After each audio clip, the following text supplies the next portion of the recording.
Hi, welcome to the Badass Breastfeeding Podcast. This is Dianne, your lactation consultant and maternal child health expert. And when I say that, like I actually went to college for maternal child health. Like I have a degree in it. I'm not just like, I'm an expert, like the person we're going to talk about today. Oh my God. But yes, that's me. I'm a maternal child health expert. And I have 3 kids that are adults. There's 25-year-old Nathan, who lives in Arkansas. And I have my twins, who are 23. And everybody is lovely and survived my breastfeeding them. And thrived? You mean thrived from your breastfeeding them? They thrived. Love it. And I'm Abby. I'm the Badass Breastfeeder, and I am a social worker. That is not pretend either. I have a master's degree in social work and with an undergraduate degree in criminology. Oh. And I stay in my lane. At least I usually stay in my lane. I don't just say random things about things that I don't know. Like this person today. And I have Jack, who is going to be 15 at the end of July. And I was looking at driver's ed programs for him last night. Oh my God.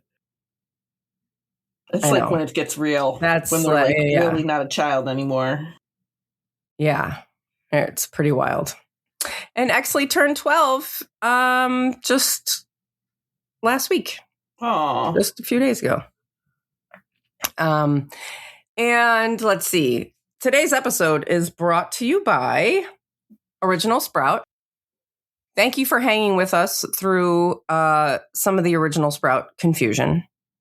We've had a delay on one of the branded products because it was scheduled to be advertised, but it was not quite ready. So today, we're going to keep it easy this week, and we are going to be having a email exclusive. And maybe I'll just keep it secret. Yeah. But you should know that it involves a very deep discount. And you're going to go over to badassbreastfeedingpodcast@gmail.com, scroll down into your email address, and we will send this deal to your inbox. And today's episode is also brought to you by Nursing Queen. And Nursing Queen is an expert in nursing clothing that doesn't look like nursing clothing. It just looks like cool clothing. You'll get all the compliments. And we're going to hear more from our sponsors later, but you can head to badassbreastfeedingpodcast.com. Check out our sponsor page if you ever need anything. See if you can give them any of your business because they make this podcast possible. And like I said, scroll down and enter your email address because we will send episodes straight to your inbox along with a lot of these Original Sprout email exclusive deals. And we are on Patreon. We would love to see you join our private and judgment-free community. You'll be able to access lactation support and parenting support from members, myself, Dianne, and we talk about a lot of parenting stuff. A lot of this over there goes beyond breastfeeding into gentle parenting, growing kinder, more compassionate adults. And your membership helps fund evidence-based parenting, evidence-based, no-nonsense support here on the Badass Breastfeeding Podcast, as well as Revolution Parenting, our podcast over in Patreon. Oh. So head to the top link in the show notes under this episode, wherever you are listening from, and choose a tier that looks good to you. And we're still hosting our ongoing giveaway for people who leave reviews around the internet. Take a screenshot of your review or the stars or whatever you can do. If you can't leave a review on your podcast app, share it on your socials and take a screenshot of whatever you're doing to get the podcast and help us get the word out. Send a screenshot over to badassbreastfeedingpodcast@gmail.com along with your address, and we'll send you a goodie bag. We really want to send you a goodie bag, so do it. We love it. We want to say thank you. We want to give you stickers and thank you for nursing in public cards. And also, if you have a photo that you wouldn't mind me sharing on social media, I'll send you a goodie bag for that as well. And I think Dianne has our review of the week now. Yes, yes, I do. And it came from Buzzsprout, from our fan mail on Buzzsprout. So thank you for putting it there, because we do get it. It actually goes to Tom and then he sends it to me and Abby. But we get it. It says, "Hi, I've been listening to your podcast for a few years as I've been pregnant, breastfeeding consistently for the last 3.5 years.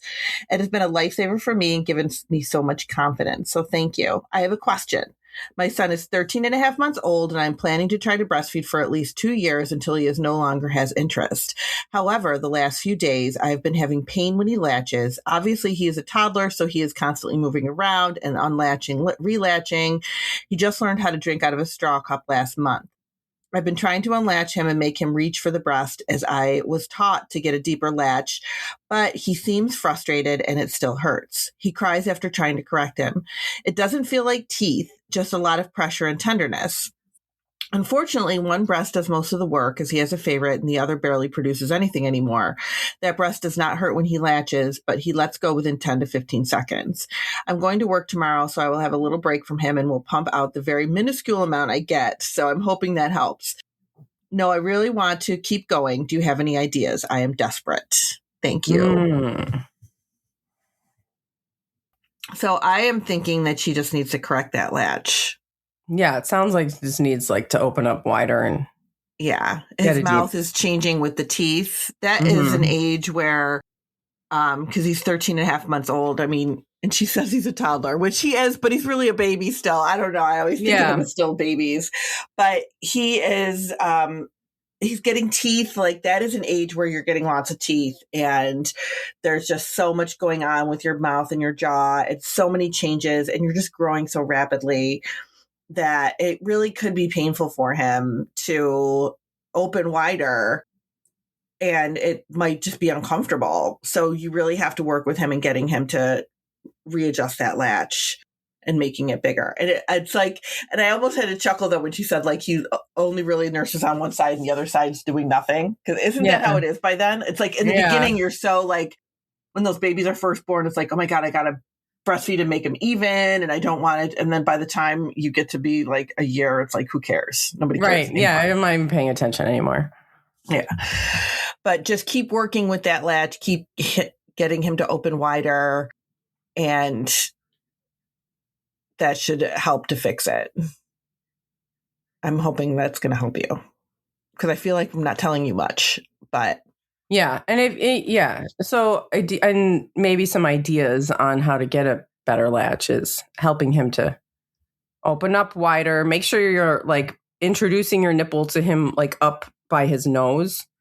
So he has to reach up and open wide, and you can kind of sandwich your nipple in there. Yeah. Fish his lips out. Yep. Fish his lips out. See if he is getting some teeth. See if you see some teeth in there. Give him a little Tylenol. Yeah. It's not over. It's just, one of those. It's like just a speed bump. Yeah, just a little bump in the road. That's all. But yeah, you definitely can keep going. All right. And wait, before we forget, we are counting down to our 500th episode. We keep forgetting about these. I know. Even though I keep writing myself notes everywhere and just keep forgetting. So our 500th episode is coming in July, and we're going to have a special episode of just a lot of fun things and a massive giveaway.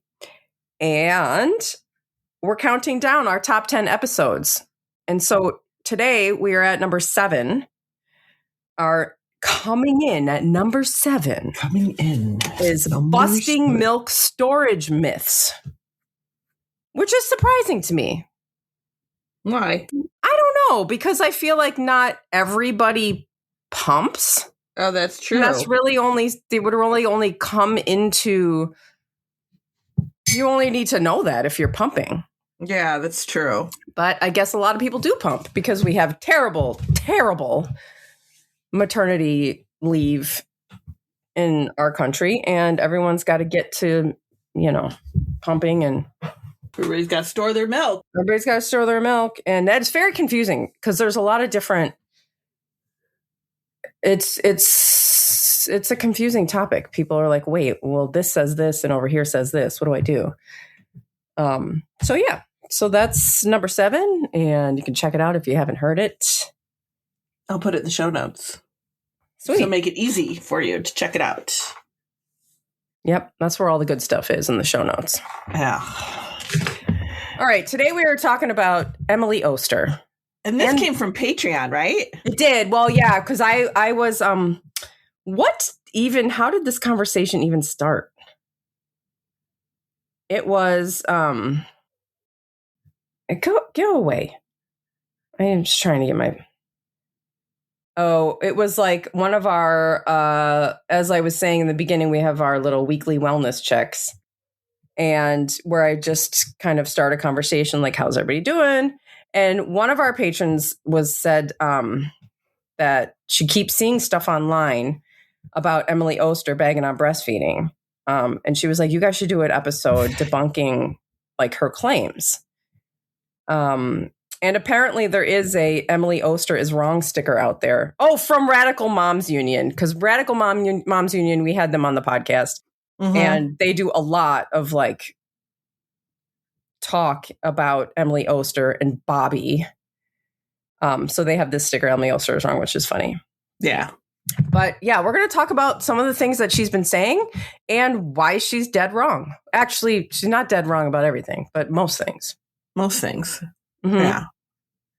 So first of all, if you don't know who she is an economist who decided that she's an expert in parenting. Yeah. She's like not a scientist. Not a scientist, not a researcher, not a lactation professional, not a medical professional at all. She's an economist. Not a maternal child health, nothing. Nothing. She's an economist who decided that she wanted to specialize in parenting and has written all these parenting books. So basically, she's doing everything based on her opinion. Mm-hmm. She does a lot of research. People appreciate her for her research. I'm doing like the air quotes. Nobody can see me. Yeah. But she... I was going to say. I hope there's air quotes around that. Yes. She is appreciated for her research, but when you're researching things like this, you can be selective. Mm-hmm. Of course. Yeah. Yeah. And you can research and you can promote the research that backs up your opinion. Yeah. And this is the problem with so much, of what people who don't know what they're doing step into this whole research in quotes thing. It's like, well, I did my own research. Okay. Do you know how to do that? Do you know how to read studies and understand when there's biases? Do you know how to do it and understand how, because people are like, well, I don't know, like the whole thing where alcohol is good for you because it lowers your cholesterol. There's like one of the bad cholesterols it lowers. Okay, sure. Does that mean alcohol is healthy? Well, sure. That's what a lot of people will take. It's like, well, then alcohol is good for me. Well, you know what else probably lowers your cholesterol? The heroin. Right. That doesn't mean that is a health food. You have to understand how to do research when you are doing your so-called research. Right. And this is the problem with a lot of the things that she does is that she cherry picks things and then she'll cherry picks things right out of studies that are blatantly like unreliable from the get-go. Right. Sorry. No, it's totally Go true. ahead.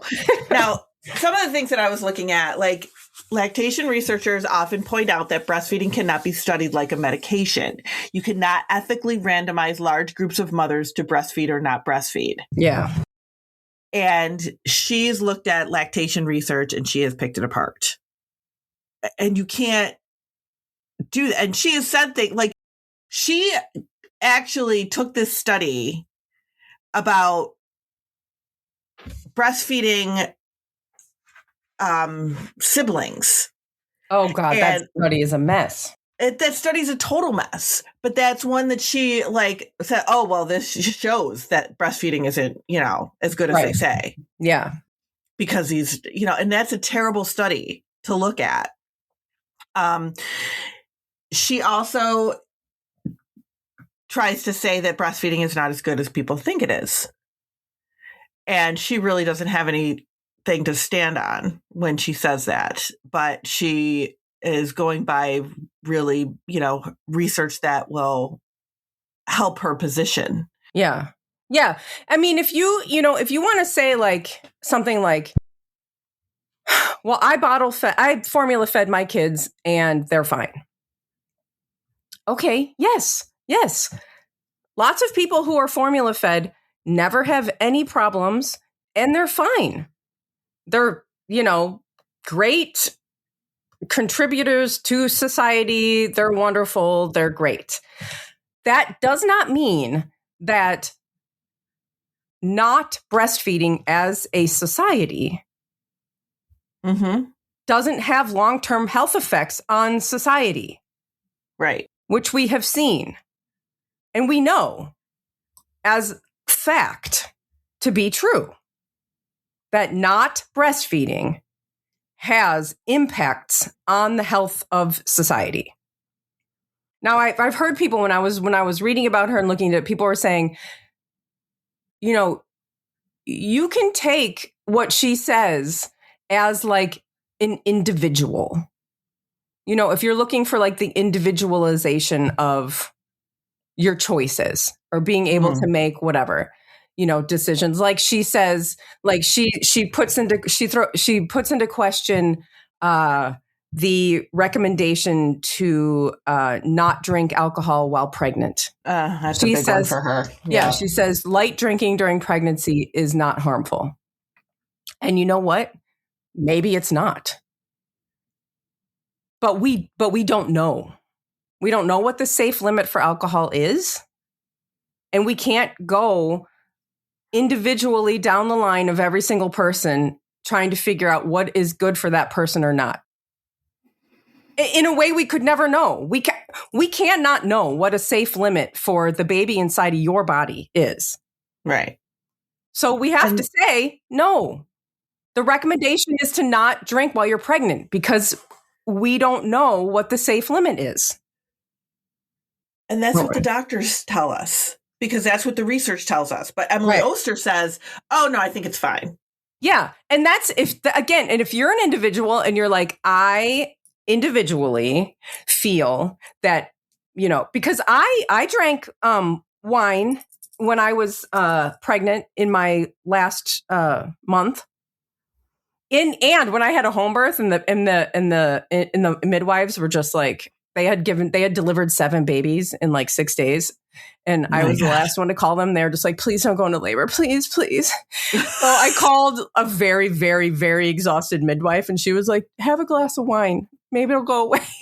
Oh my God. She was just like, please do whatever you can to not give birth.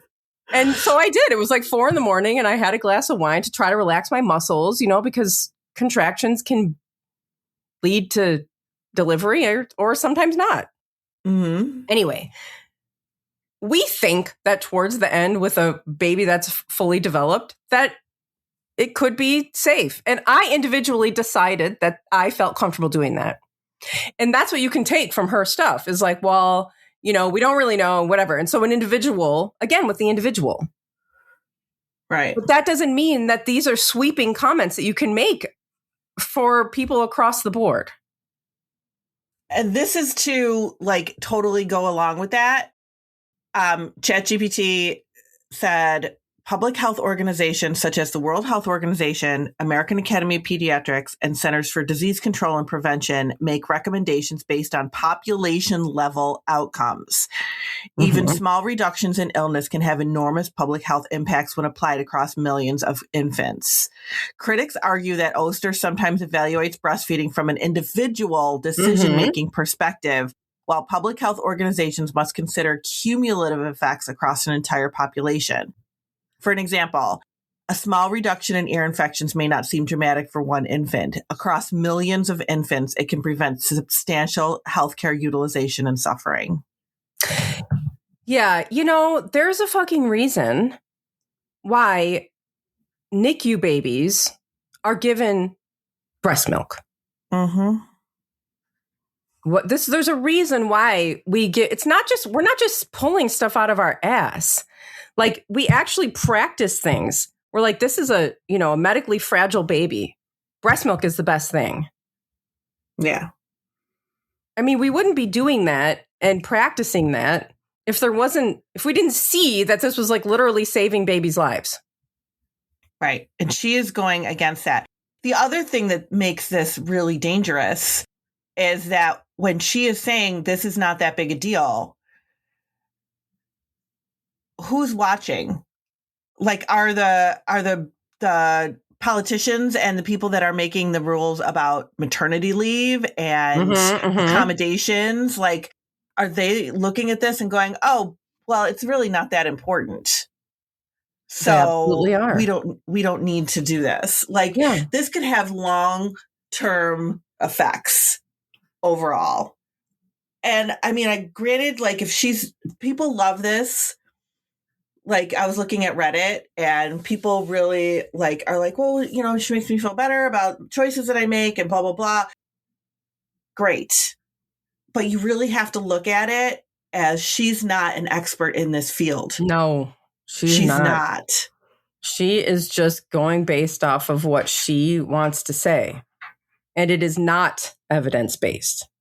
No, it is not. This is not what evidence-based means. Evidence-based means that there is a large,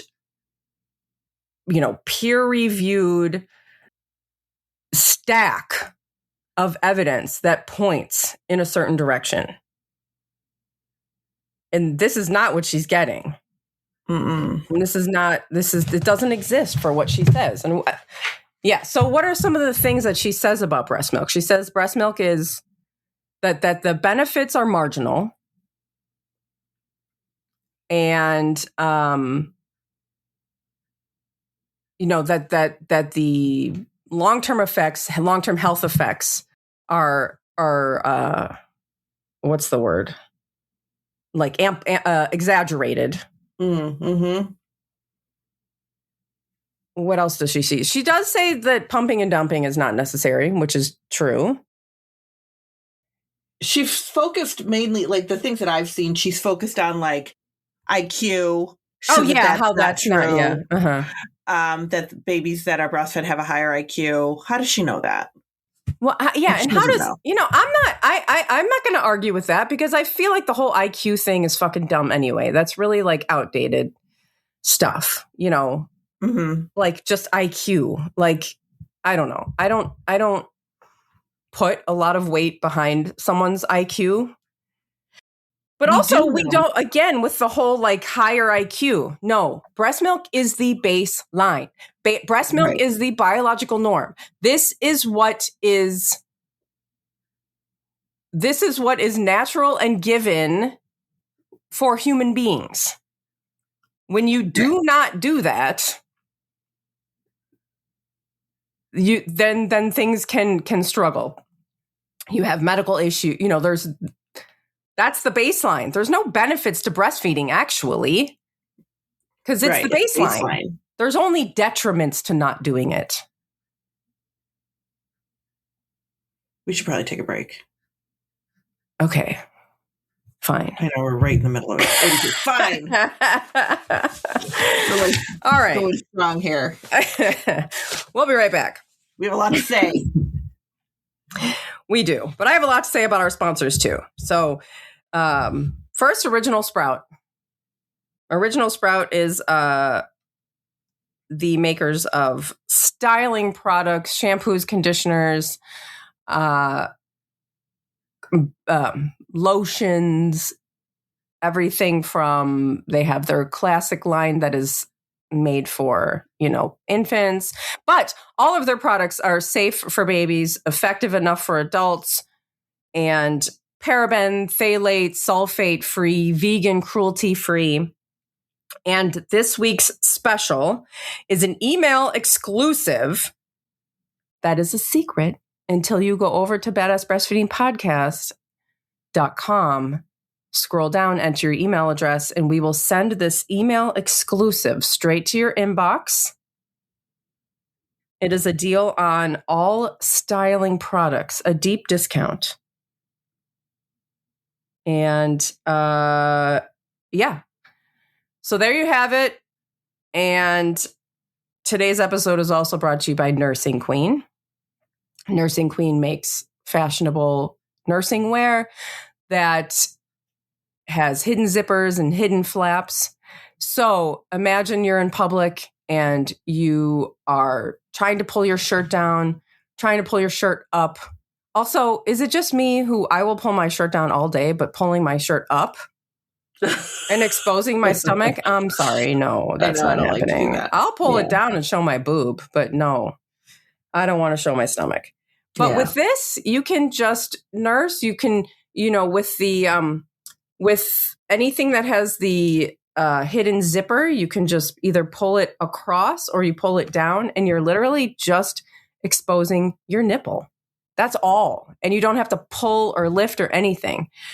And same with the flaps. You just pull it over and you are not ruining any of your clothing. And they have nice clothes if you're going to a formal event, if you're just looking for some spring clothing or sweatshirts. Dianne and I are big fans of the sweatshirts. Yes, love them. And they will last you beyond your breastfeeding years. They've lasted me a really long time, and I still wear them, even though they're nursing clothes, just because they're cool.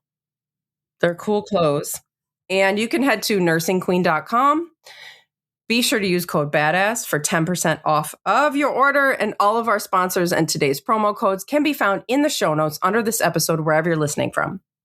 You can also find all of our sponsors over at badassbreastfeedingpodcast.com, along with all of our episodes, almost 500, our favorite resources page, and information about scheduling your very own one-on-one online lactation consultation with Dianne.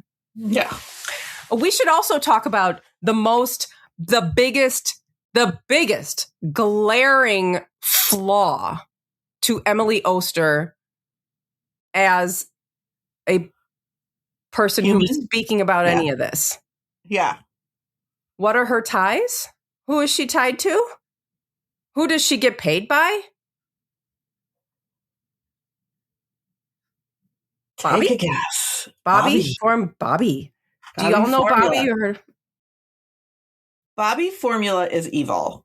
And I know a lot of people love them because they're organic or whatever their deal is. They are ethically evil.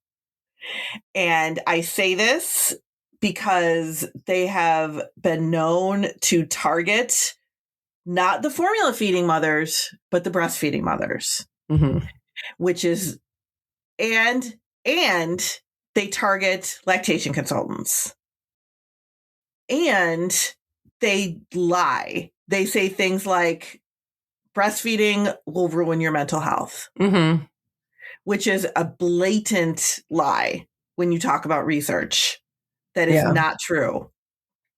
And they do things like that to try to get parents to switch to Bobbie. That is who Emily Oster, she is like on their board because of her research. Okay, whatever. But because she's such a great researcher as an economist. Right.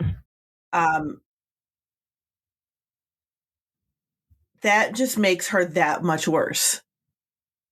That she is tied to them. Yeah, I mean, that just says it all.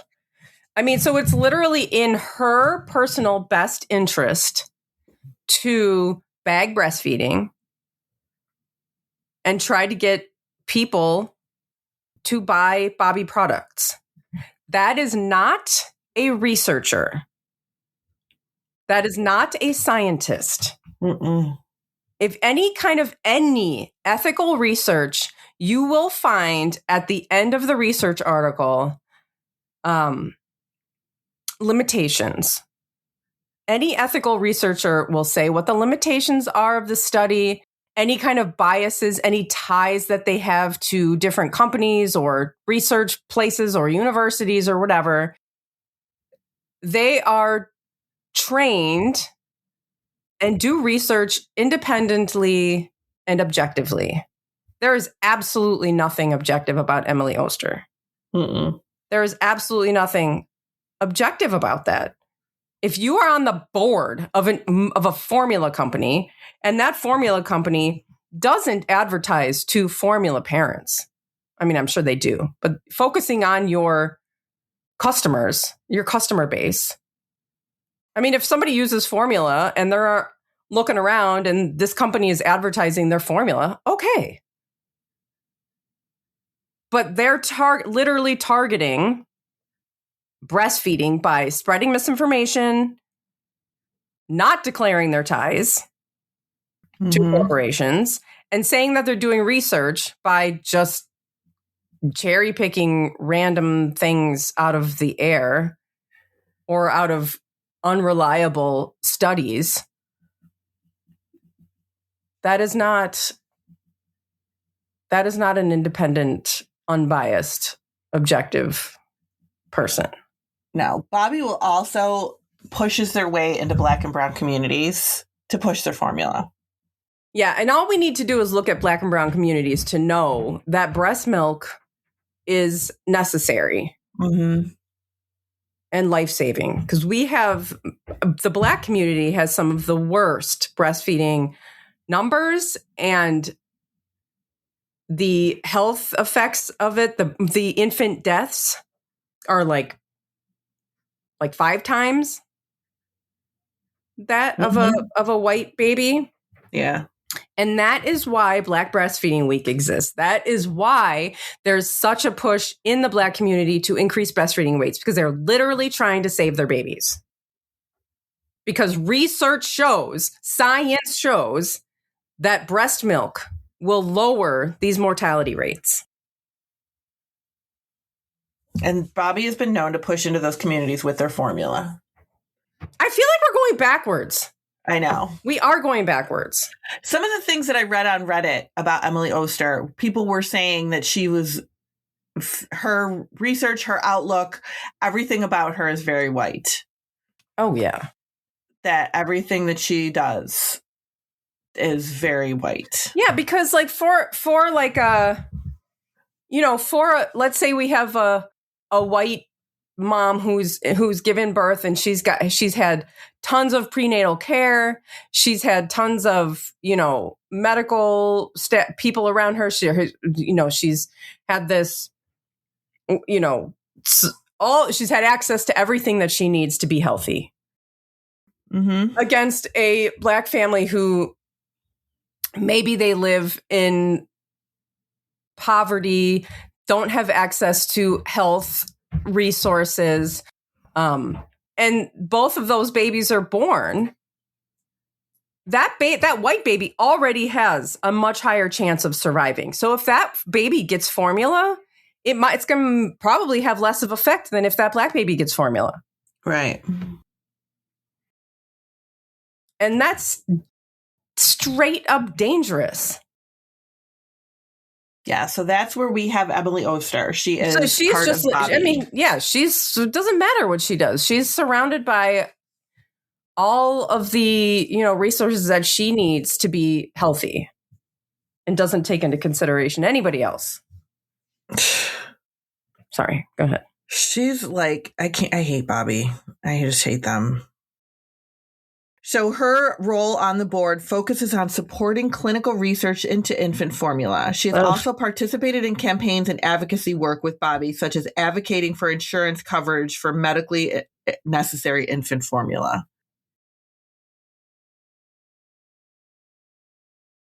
Gross. Yes. It is just, she's just gross, as Abby just said. It's gross. I hope she listens to this. I wonder if she listens to stuff that I don't know. She doesn't seem to care. She doesn't seem to care. And she got all these books out. Who was the person that wrote that book, that parenting book about sleep, who was not a parent? Maybe they were a parent, but but they had nothing to do with parenting.